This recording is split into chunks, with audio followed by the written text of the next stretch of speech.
Hello, hi, வணக்கம், அஸ்ஸலாமு அலைக்கும், குட் மார்னிங். தமிழ் உறவுகளை எல்லாம் எப்படி இருக்கீங்க? நல்லா இருக்கீங்களா? மீண்டும் ஒரு நல்ல ஒரு இன்ஃபர்மேஷன்ஸ் உங்களுக்கு கொண்டு வந்திருக்கேன். அமீர் ட்ராவல் கிளப் மாலியாலையும் ஃபாஹில்லையும் இருக்குது.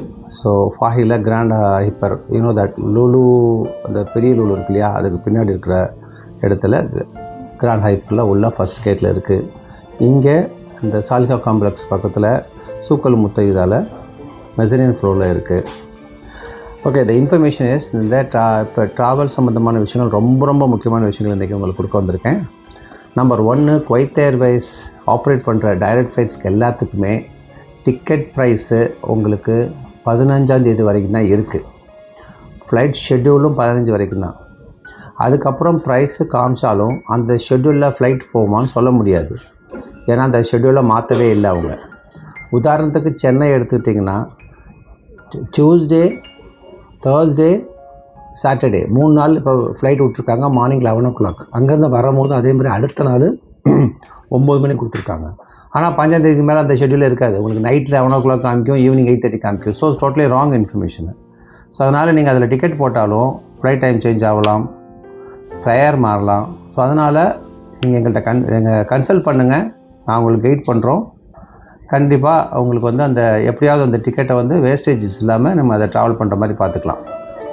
செகண்டாக சொல்லப்போனால் விசிட் விசா, எக்ஸிட் விசா இருக்கவங்களுக்கு போய்க்கலாம். உங்களுக்கு தெரியும். நியூ விசா வர்றவங்க ஜஸ்ராவில் 5 days, அதே மாதிரி குவைத் ஏர்வேஸில் 11 days இருந்துச்சுன்னா நியூ விசாவில் வர்றவங்க வரலாம்.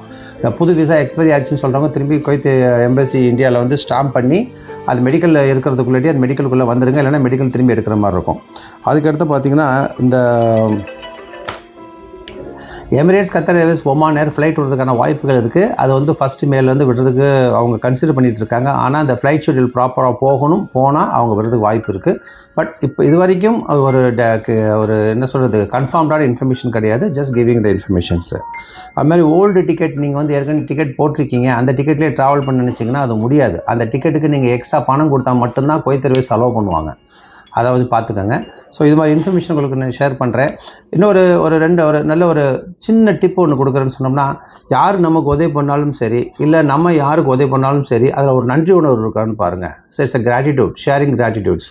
வாழ்க்கையில் அதுதான் ரொம்ப சந்தோஷமான விஷயம். அது இறைவனுக்கு கொடுக்குற அந்த நன்றி உணர்வாக இருக்கும், மனிதர்களுக்கு கொடுக்குற நன்றி உணர்வாக இருக்கும். எதாக இருந்தாலும் we have to share the gratitudes. இதை மனசில் வச்சுக்கோங்க. ஒரு நேரத்துக்கு மட்டும் பயன்படுத்திக்கிட்டு அடுத்த நேரத்தில் தூக்கி போடுற வாழ்க்கை கிடையாது. என்றைக்காக ஒரு நாள் மீண்டும் அந்த சைக்கிளில் அவங்கள சந்திக்கிறதுக்கோ, அவங்க கூட பேசுகிறதுக்கோ, பழகிறதுக்கோ வாய்ப்பு வரும். அப்போ முகத்தை திருப்பவும் முடியாது.